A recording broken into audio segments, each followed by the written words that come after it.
All right. So, we are in Genesis chapter 19. It is our plan this evening to finish up Lot and then begin our study of Melchizedek. So, we are in Genesis chapter 19, and we're around verse 20 and 21, where Lot, as the angels have warned Lot and his family about the coming destruction on Sodom and certainly Gomorrah and the other cities of the plain, and Lot has asked for, instead of going to the mountains, can I please go to this little town? It ends up being called Zoar. And in verse 21, the angel says, "See, I have favored you concerning this thing also, in that I will not overthrow the city for which you have spoken. Hurry, escape there, for I cannot do anything until you arrive there." Therefore, the name of the city was called Zoar. And this is where we finished last Wednesday night. And the question that we kind of left hanging here is this angel speaking for himself? I mean, is the angel on his own saying, okay, well, yeah, I know destruction's coming from the Lord, but you know what? I'll make the decision to spare Zoar, and I'll make the decision to hold off until you get out of Dodge, and I'll make the decision to when to start. Better not. Okay, better not, you think, right? It's kind of interesting, isn't it, Nolan?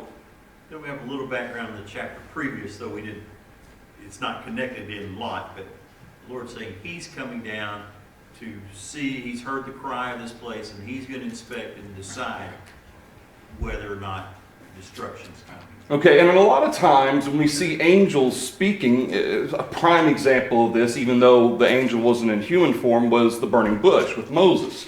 But a lot of times, these angels speak as if God's speaking through them. Okay, so I wouldn't say that it's on the angel's own authority that he simply made the decision, okay, well, I'll make the decision for God not to overthrow Zoar, and we'll wait until you get out, as if somehow this angel had certain authority. Now, far be it from me to limit God and what God gives his angels authority to do, because we don't know that. But I would suggest that this is something that God had authorized already, or, as was in the case with the angel of the Lord in the burning bush, God is speaking through this angel to Lot to make the statement, okay, that's where you want to go, you go there, and God, I will hold off the judgment upon these cities until you arrive safely, and then I'll bring down to the destruction. Thoughts or comments through that? He reiterated verse 13, which we looked at last week.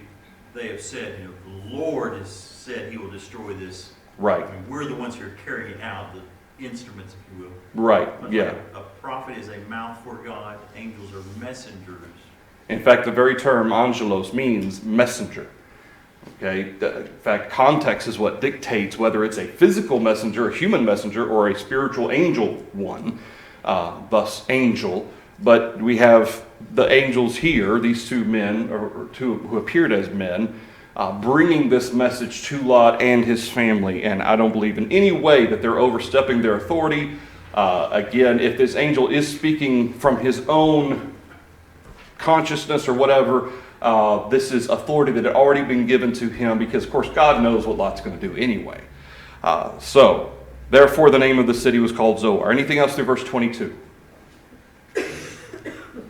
The sun had risen upon the earth when Lot entered Zoar. Remember, it's around nighttime when all this is happening. Remember, it was at night when these men entered into the house, and the men of Sodom want to know them. And so in verse 23, now the sun has risen upon the earth. So you're talking about daybreak, okay, dawn-ish, somewhere around there when Lot enters Zoar. And that gives you a little bit of an idea also. We talked about this in a daily devotional a couple of weeks ago about where Sodom and Gomorrah and these cities of the plain are located.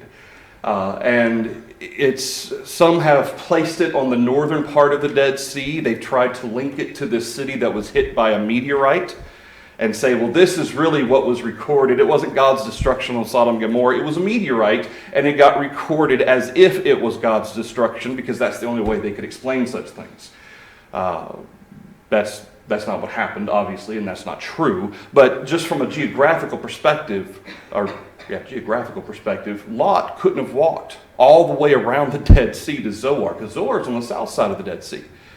Lot could not have walked all that way in just, at a conservative estimate, 8 hours, maybe? Overnight, okay, overnight. It's just not, it wouldn't have been possible for him to walk. It's 111 miles, I think it was, around the Dead Sea, and unless you're running flat out, even then, I'm not sure you can make it in 8 hours or overnight. So in verse 24, then the Lord rained brimstone and fire on Sodom and Gomorrah from the Lord out of the heavens. So he overthrew those cities, all the plain, all the inhabitants of the cities, and what grew on the ground. We know what fire is. What is brimstone typically associated with? Sulfur. Okay?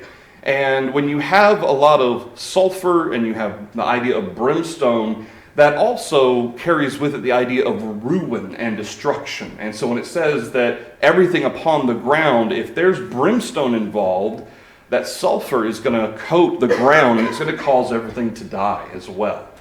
And in fact, even today, there's very little growth in that south part on the southern edge of the Dead Sea. The fact that God waited and then he spared Zoar also speaks to its relative closeness to these other cities of the plain, Sodom and Gomorrah and these other cities. Now, these other cities aren't named, but Sodom and Gomorrah would have been the two biggest ones that were named. He overthrew those cities, all the plain, all the inhabitants of the cities, and what grew on the ground.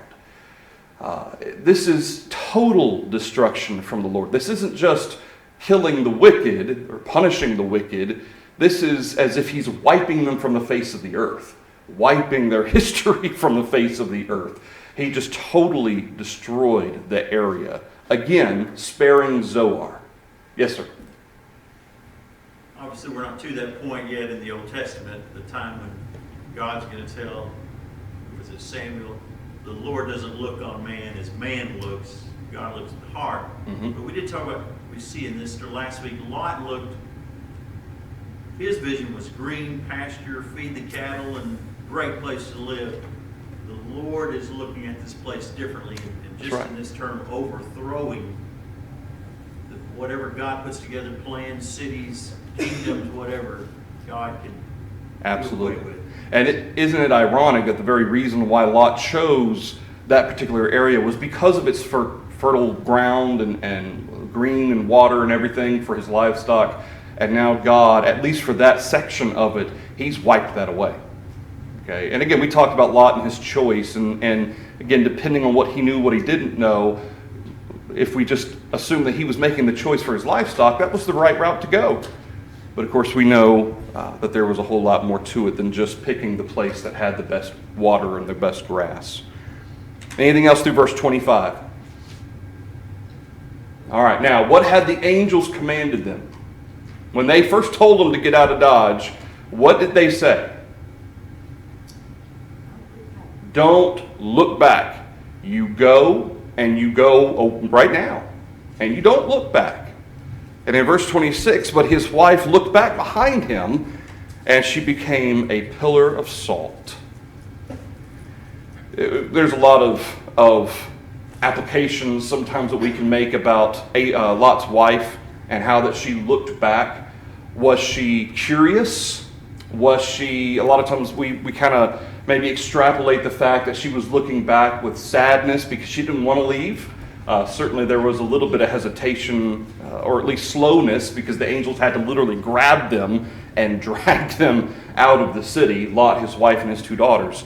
But she looked behind Lot. She went back. She went and looked. They had entered Zoar, but she's looking back towards the plains, towards the cities.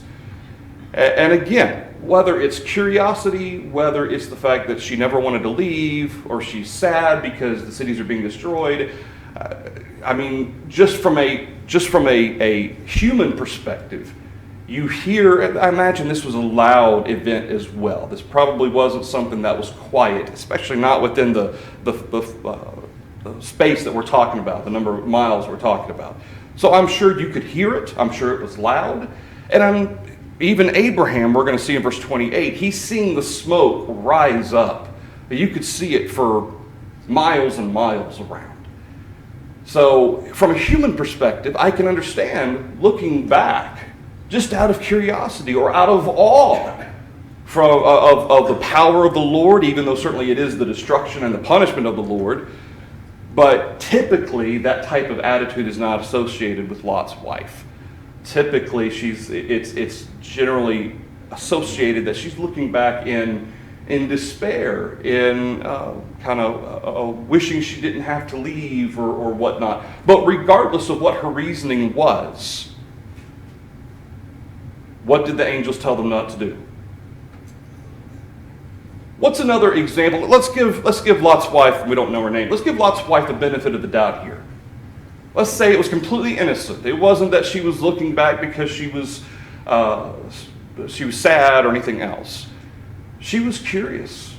Maybe she was in awe. Whatever it was. What's another example where somebody with completely innocent mind, completely innocent purpose, intent, did something that wound up killing him? Uzzah. Yeah, Uzzah. When David foolishly had the Ark of the Covenant brought back to Jerusalem, it was on its way, and in the cart, the Ark of the Covenant faltered after going over a pothole. And Uzzah reached out his hand to steady the Ark. And God killed him. Why? Because it was commanded by God, you do not touch the Ark of the Covenant. In fact, when it was to be carried, how was it supposed to be carried? Through the poles, the rods that were to be put through the poles and carried by hand. Not to touch the ark, and certainly not to put it on a cart.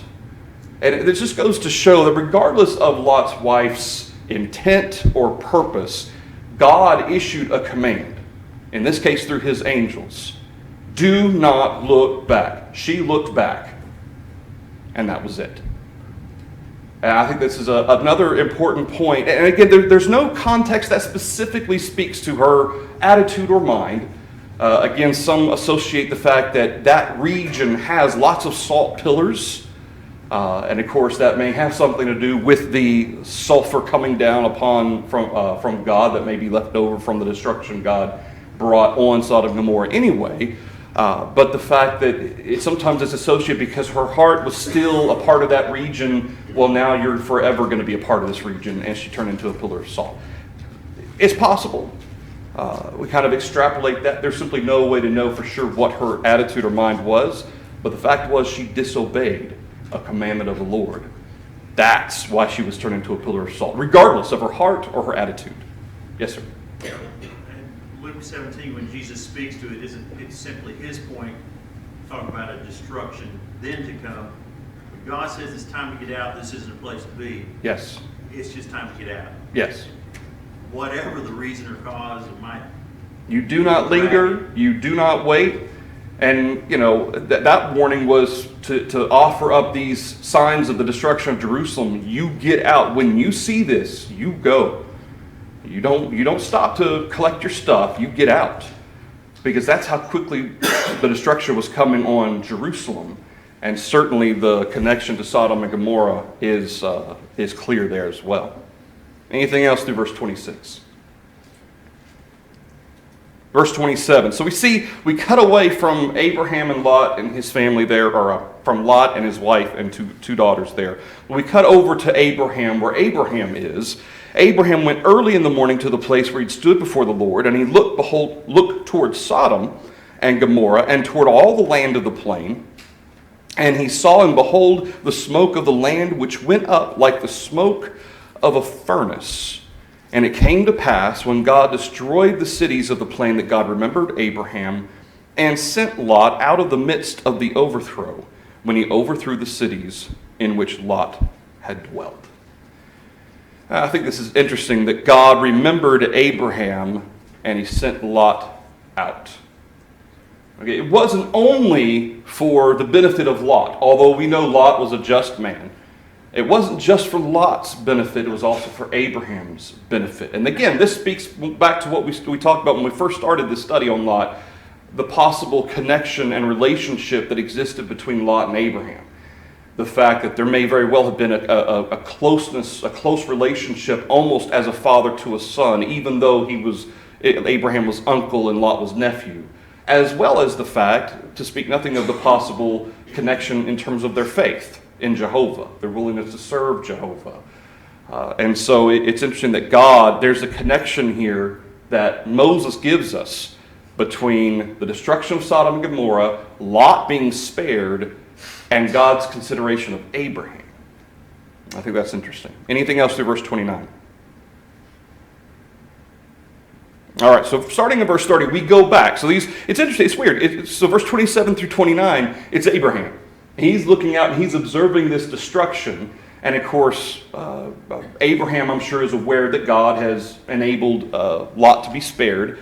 But we have these 3 verses focusing on Abraham. Now all of a sudden we go back to Lot and his family. Of course, at this point, it's just Lot and his 2 daughters. So in verse 30, strangely enough, Lot went up out of Zoar and dwelt in the mountains. Now wait a minute, what was it about the mountains? He didn't want to go there for some reason? Didn't the angel tell him to go to the mountains in the first place? Why didn't he go? He was fearful. Okay, what he told the angel was, some evil may befall me. Please let me go to this city, Zoar. What? Now, in verse 30, his wife's been turned into a pillar of salt, so Lot and his 2 daughters, they up and go to the mountains. Why exactly that was, we're not really given the thought process. Why all of a sudden now he's willing to go to the mountains, whereas before he wasn't. Whether it was his wife turning into a pillar of salt, whether it was the fact that maybe Zoar was also evil and Lot was like, I don't want to do this again. Maybe there was some consideration, maybe the destruction of God will actually kind of come down to Zoar, even though certainly he was told by the angel that wouldn't happen. Regardless of his reasoning, now he goes to the mountains. And it kind of makes you wonder, even though at the moment, of course, we talked about how Lot, there was no condemnation of Lot or being told, why are you afraid? We can look back on it in 2020 and in hindsight and think, well, Lot, they're telling you to go. I'm sure God's going to keep you safe. But Lot was a little bit fearful there. He didn't want to go. He wanted to go to Zoar. But it makes you wonder. It's as if by taking this detour to Zoar, his wife ends up being killed, and now it's just him and his 2 daughters going to the mountains. It makes you wonder if he'd simply done as the angels had suggested and gone to the mountains, would the same thing have happened to his wife? It's possible it would have happened anyway. She might have looked back regardless. We don't know. But Lot made the choice. He wanted to still be around people, first of all. He wanted to go to Zoar. He didn't want to go to the mountains because he was afraid. Now, all of a sudden, that's changed. His wife's dead. We know he's in despair. We're going to see that implication here in just a moment, that he's in great despair. Your spouse has been turned into a pillar of salt because you disobeyed the commandment of the Lord. Whether that in that state of despair, he doesn't care anymore. If some evil befalls me, fine, but we're getting out of here. We're going to the mountains. Regardless of his mindset or his reasoning, we see in verse 30, he was afraid to dwell in Zoar, and he and his 2 daughters dwelt in a cave. And in verse 31, the firstborn said to the younger. So what we have is that he was afraid to dwell in Zoar. Again, why? Okay, why was he afraid? Don't know. Was he afraid? Again, because of the sinfulness of the people of the city? Maybe this is all going to happen over again? Don't know. But what we see is he and his 2 daughters dwelt in a cave. Up in the mountains, there aren't hardly any people. It's just them. Now, in verse 31, his daughters come up with this idea. The firstborn said to the younger, our father is old, and there is no man on the earth to come into us, as is the custom of all the earth. Come, let us make our father drink wine. We will lie with him, that we may preserve the lineage of our father. I don't know exactly what the timeline here is, how much time were they in Zoar to when they left Zoar to go to the mountains, how long it took to get to the mountains. It's possible that they were convinced that God's destruction was going to overtake Zoar as well. But it's interesting that they make the statement, there is no man on the earth. Well, but they had just been in Zoar, where presumably there were people, you would think. Certainly you would assume that Zoar isn't a city full of women. Surely there had to be some men there too. So it's odd that these girls think that perhaps the destruction is going to overtake Zoar as well. Again, was Lot convinced of that too? Lot had been told that Zoar would be spared because he'd be there. Maybe Lot, again, had a little bit of fear. Maybe he was worried that maybe that wouldn't last. Again, we don't know what Lot's mindset was. But regardless, here are his two daughters. They think, presumably, but there's no one else. We are the last three people on the earth. And I imagine from their perspective at the time, seeing that destruction rain down in first person, I imagine it looked like all of the earth was being destroyed. So I'll at least give them that maybe they really were convinced that they were the last three alive. But their idea is, let's make our father drunk so that we can preserve the lineage, certainly of our father. Now, they say of their father. One suggestion has been made that the two are considering that there is no man left alive of our father's lineage. The sons-in-laws are dead. There's no one else associated with Lot, at least that they know of. But what they say is there's no man alive on the earth. But their purpose is to preserve the lineage of our father. So they made their father drink wine that night. The firstborn went in and lay with her father. He did not know when she lay down or when she arose. It happened on the next day that the firstborn said to the younger, "Indeed, I lay with my father last night. Let us make him drink wine tonight also. You go in and lie with him, that we may preserve the lineage of our father." Then they made their father drink wine that night also. The younger arose and lay with him. He did not know when she lay down or when she arose. Thus both the daughters of Lot were with child by their father. All right. So, first of all, when it says they made their father drink wine, is the Bible suggesting that Lot wasn't in control of his actions? That God said, oh, well, your daughters made you drink, that's different. Can anybody make us do something wrong?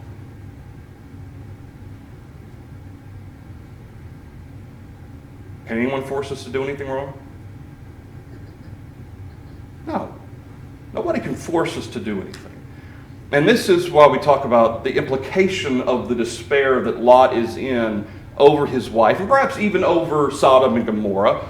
All of this that has happened, it sounds like it was fairly easy to convince him to drink. Where they got the wine, they must have had it with them when they left, or maybe they got it in Zoar before they went to the mountains. But regardless, they had the wine, they got him drunk, so drunk in fact, that he was not even aware of what was going on. 2 nights in a row he did this. They did this, and he did this. But the fact is that it speaks to a state where we know that Lot was a just man, and in this moment, deep despair, emotional turmoil, his wife is gone, his people he knew in Sodom and Gomorrah are gone. Even though they were wicked, he still was there. He was still a member of the community. And it sounds as though perhaps that was his weakness in that moment, was that emotional turmoil. What didn't take much to convince him to drink. Yes, sir, Nolan? Not to get us off track, an interesting study or parallel, you lay him alongside of Job, another fellow who lost everything, Yep. virtually, and just a different reaction. Absolutely. Again, neither perfect, Right. as none of us are, Right. although he's still a just man, and God is going to commend him overall. Right. And I think that's an important point to make. Just like David. What was David called? He was the man after what? God's own heart. But was David perfect? We know David wasn't perfect. David knows he wasn't perfect. But just because people make mistakes, does God know that sometimes mankind makes mistakes? He knows that. In fact, David, it just kind of all hit him at once when Nathan came and said, "Thou art the man."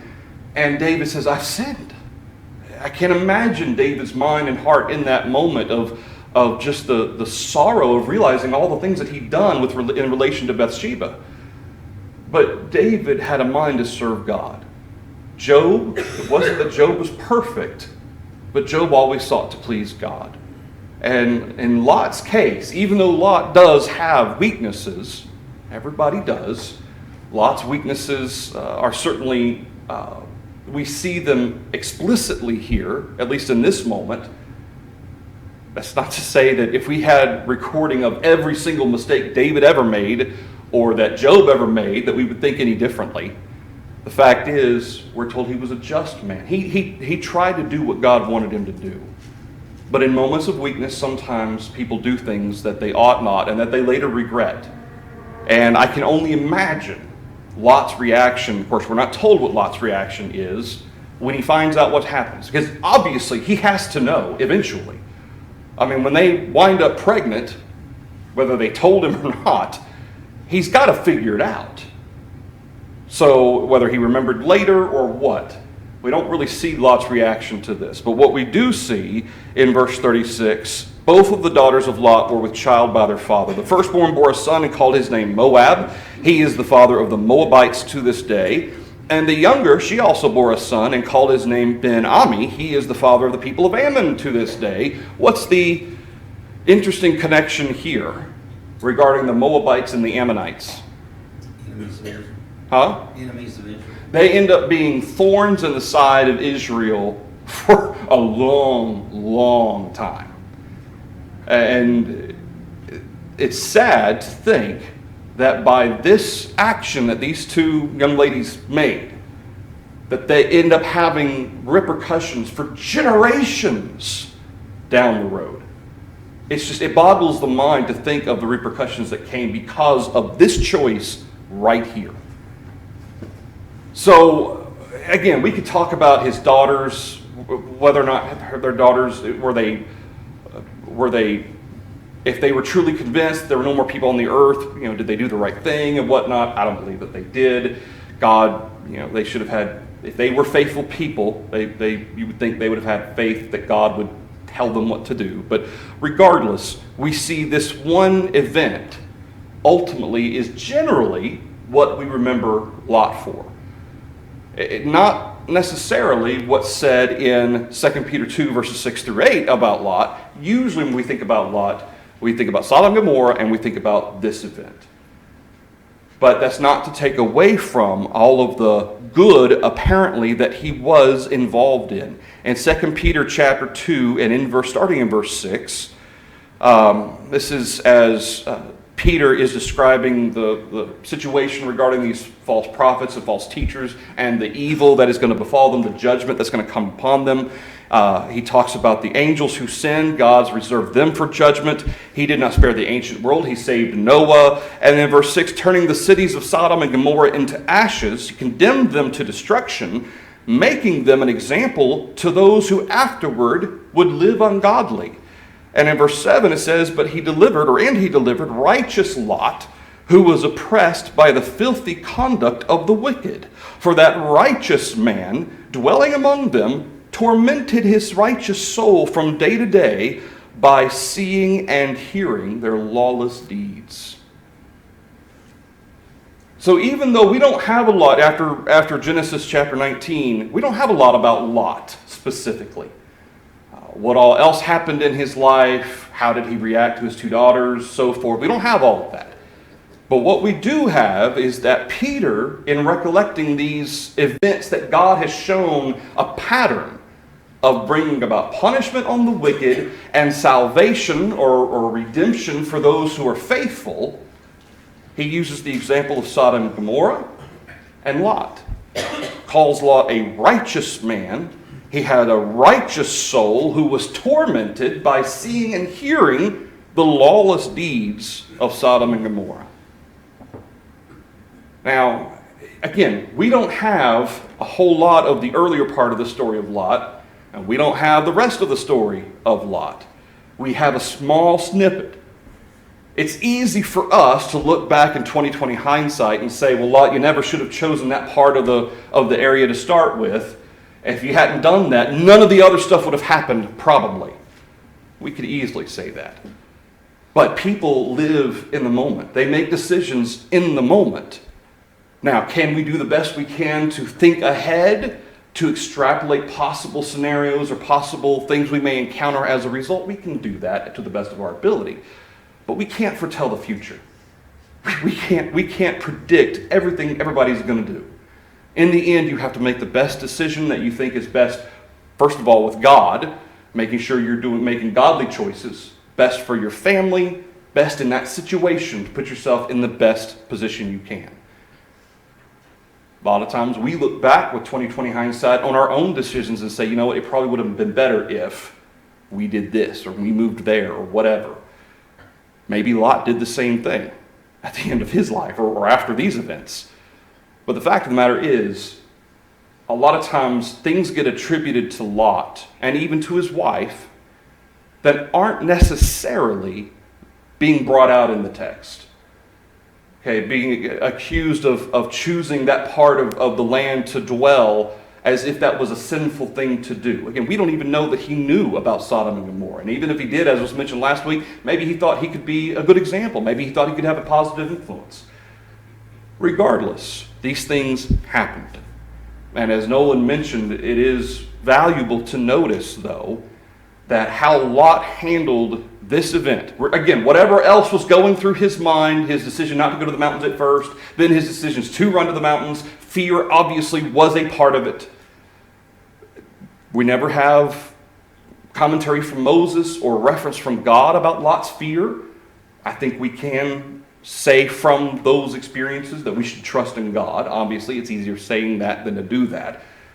But being fearful of events to come, being afraid of what's going to happen, we have to trust that God's will be done. We talked about that Sunday. So you can talk a little bit about Lot's fear that kind of motivated some of this stuff towards the end.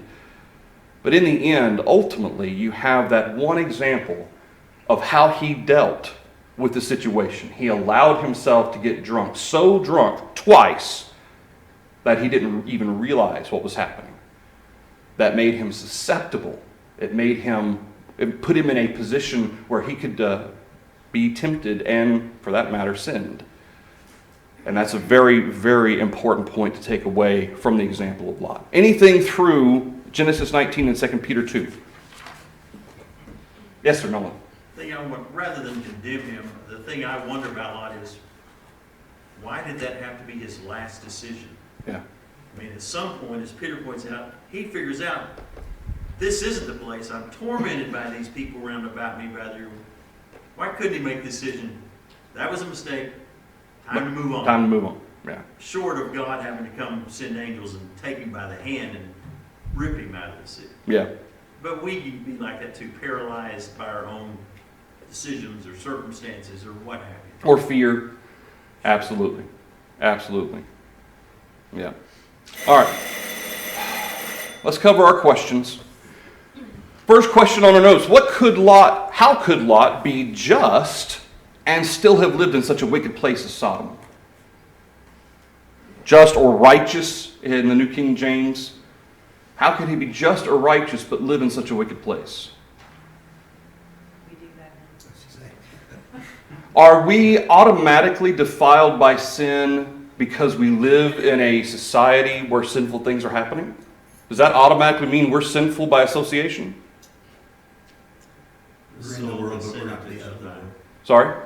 We live in the world, but we're not to be of the world. Okay, and the soul of the sinner shall die.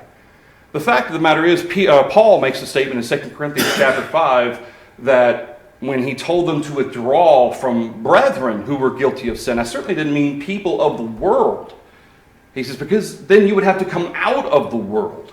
And Paul says that almost rhetorically as if that's not possible. And that's not what you're supposed to do. The fact is, I can be in a sinful society around people who speak sinfully, do things or talk about things that are sinful, and not myself be involved in sin. Now, if I ever get to the point where I approve or even take part in, would that then make it sinful? Yeah. Remember what Paul describes in Romans chapter 1 about those regarding the Gentiles? Romans 1 at the very end of the chapter. I'm going to misquote it here. Not 8. Romans 1. They approve of those who do the same. Not only do they do them, but they also, verse 32, knowing the righteous judgment of God that those who practice such things are deserving of death, not only do the same, but they approve of those who practice them. Paul makes a point of saying it's not just that people are involved in sin, it's even those who approve of people who are involved in sin. As if that's fine, that's okay, everybody's okay. Paul makes a point, that's not how that works. So yeah, Lot can be just and right. Just not to say it didn't have a negative influence maybe on his family. It may have, we don't really know for sure.